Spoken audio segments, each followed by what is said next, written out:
Good morning students. तो आज हम डी एंड एफ लोग जो केमिस्ट्री की यूनिट है उसका हम सेकंड लेक्चर स्टार्ट करने जा रहे हैं। इसमें हम प्रॉपर्टीज डिस्कस करेंगे। जो फर्स्ट प्रॉपर्टी है अपनी दैट इज एटॉमिक साइज।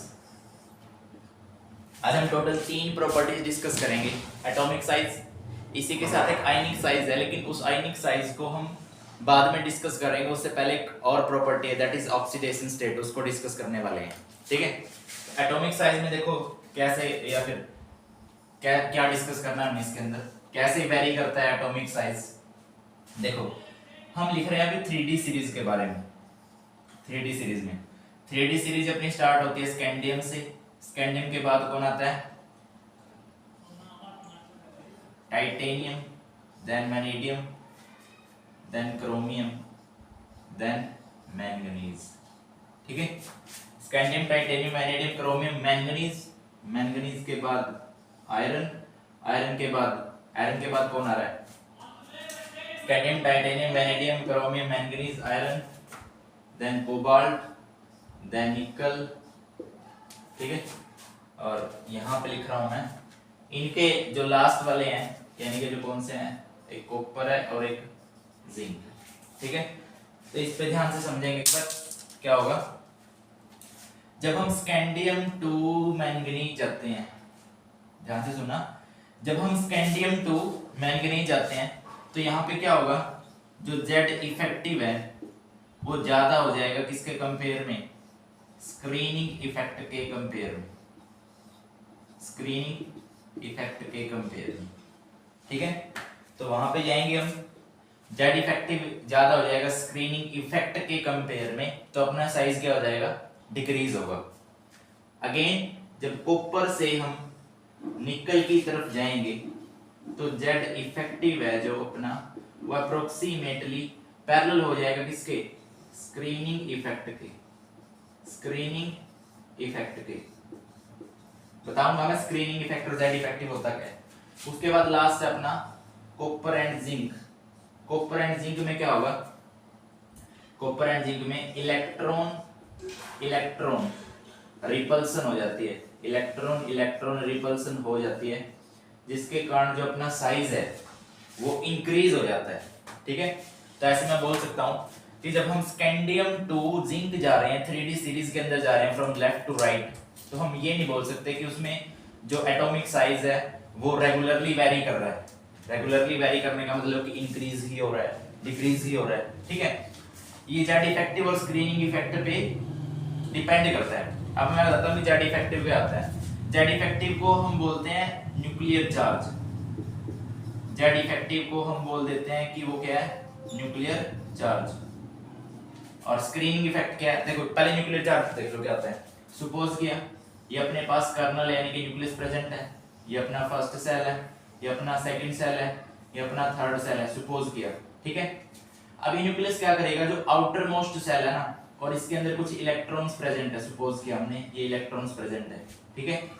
अब जो ये न्यूक्लियस है इन आउटर मोस्ट सेल पे कुछ ना कुछ फोर्स अप्लाई करेगा, फोर्स ऑफ अट्रैक्शन अप्लाई करेगा, जिसके कारण क्या होगा, जो आउटर मोस्ट सेल के इलेक्ट्रॉन्स होंगे वो न्यूक्लियस की तरफ अट्रैक्ट होना स्टार्ट होंगे, यानी कि न्यूक्लियस की तरफ ज्यादा अट्रैक्ट होंगे, जिसके कारण वो क्या करेगा, ज्यादा से ज्यादा इलेक्ट्रॉन्स हैं।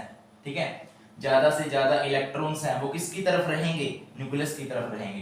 तो मैं उसको बोलता हूं न्यूक्लियर चार्ज, या फिर उसको हम बोलते हैं जेड इफेक्टिव। ठीक है।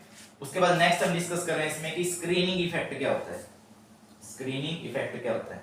देखो स्क्रीनिंग इफेक्ट क्या है। सपोज किया अगर मैं बात करूं अपने पास सेम ही कर्नल है यानी कि न्यूक्लियस पोर्शन है, उसके बाद फर्स्ट सेल, उसके बाद सेकंड सेल और उसके बाद फिर थर्ड सेल। थर्ड सेल कितने भी हो सकते हैं, KLMN जो भी। ठीक है। n की वैल्यू वेरी करें n1 2 3 4। ठीक है। अब सपोज किया देखो ये फर्स्ट सेल, ये सेकंड सेल, ये थर्ड सेल। ठीक है। और एक और बना लेता हूं इसमें, ये हो गया अपना फोर्थ सेल। अब हम स्क्रीनिंग इफेक्ट की बात कर रहे हैं, जिसको हम शील्डिंग इफेक्ट भी बोल देते हैं।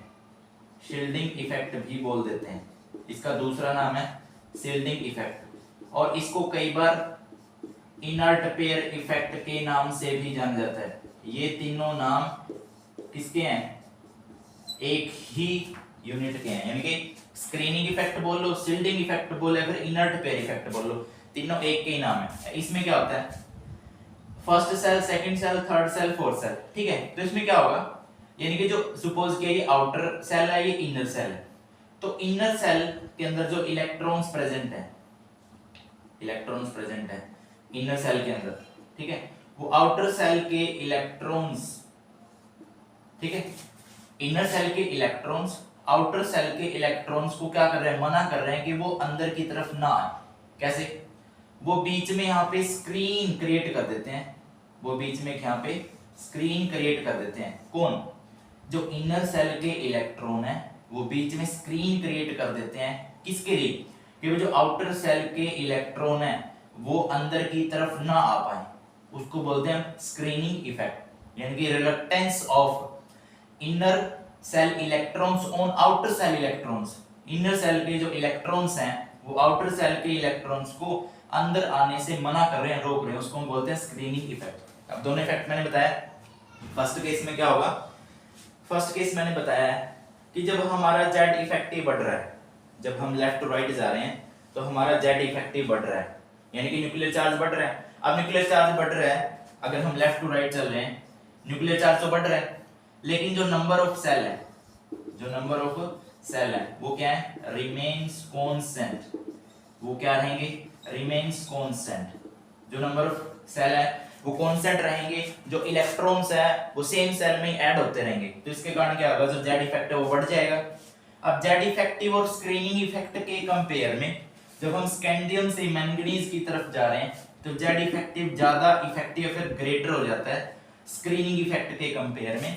तो इसका रिजल्ट क्या रहता है कि जब हम स्कैंडियम टू मैंगनीज जाते हैं तो जो अपना एटॉमिक साइज है वो क्या हो जाता है? डिक्रीज हो जाता है, अपना एटॉमिक साइज डिक्रीज हो जाता है, ठीक है।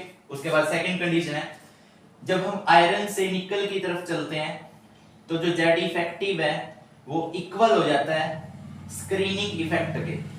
दोबारा सुन लो, जब हम आयरन से निकल की तरफ जा रहे हैं तो जो अपना जेड इफेक्टिव है वो इक्वल हो जाता है किसके? स्क्रीनिंग इफेक्ट के। यानी कि जितना इफेक्ट ये शो करेंगे उतना ही इफेक्ट ये स्क्रीनिंग इफेक्ट शो करेगा, ठीक है। तो दोनों का 50-50 जो रिजल्ट सामने आया, जिसके कारण क्या होगा? यहाँ पे जो साइज है ना वो इंक्रीज हो पाएगा ना वो डिक्रीज हो पाएगा, यानी कि यहां तक मैं बोल सकता हूं अप टू निकल size remain constant, atomic size remains constant, atomic size यहां तक कांस्टेंट रहता है। कहां से कहां? जब हम आयरन से निकल की तरफ जा रहे हैं। लेकिन जब हम कॉपर से जिंक की तरफ जा रहे हैं, कॉपर से जिंक की तरफ जा रहे हैं तो वहां पे क्या होता है? अब देखो ये फुली फिल्ड स्टार्ट हो जाते हैं, यानी कि जिंक फुली फिल्ड है और कॉपर है, एक एक्सेप्शन है इलेक्ट्रॉनिक कॉन्फ़िगरेशन का। तो इसमें क्या होगा कि इन दोनों के बीच में इलेक्ट्रॉन इलेक्ट्रॉन रिपल्सन हो जाती है, जिसके कारण क्या होगा? यहाँ पे जो एटॉमिक साइज है वो इंक्रीज कर जाएगा, जो एटॉमिक साइज है वो इंक्रीज कर जाएगा, ठीक है। एटॉमिक साइज यहाँ पे क्या करेगा? इंक्रीज करेगा, ठीक है। ऐसे वैरी करता है अपना जो एटॉमिक साइज है in case of D elements या फिर डी ब्लॉक एलिमेंट्स, ठीक है। अब अगर ये समझ आए तो इस पे एक क्वेश्चन कर लेते हैं। कुछ क्वेश्चन कैसे रहेगा इसका? क्वेश्चन आता है इस पे, जैसे मैं बोल देता हूं,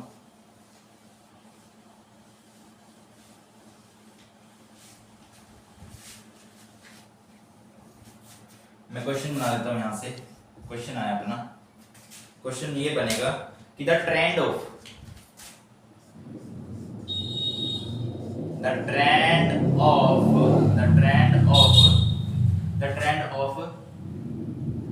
atomic size, the trend of atomic size in 3D series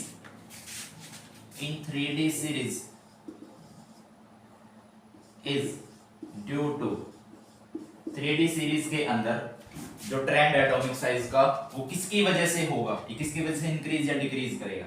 इसके अंदर जो फर्स्ट ऑप्शन आ रहा है, ये फर्स्ट ऑप्शन कह रहा है कि 3D cell 3D cell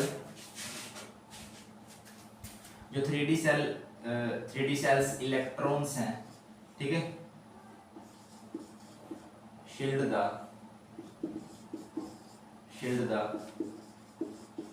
4s shell electrons, 4s cells electrons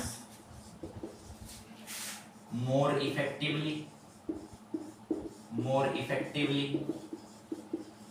than outer cell electrons, outer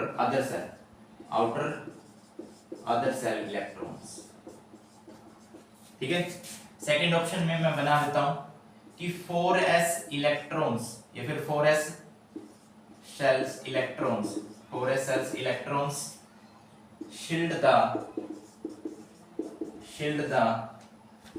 3D shell electrons, ठीक है, सेम ही लाइन, more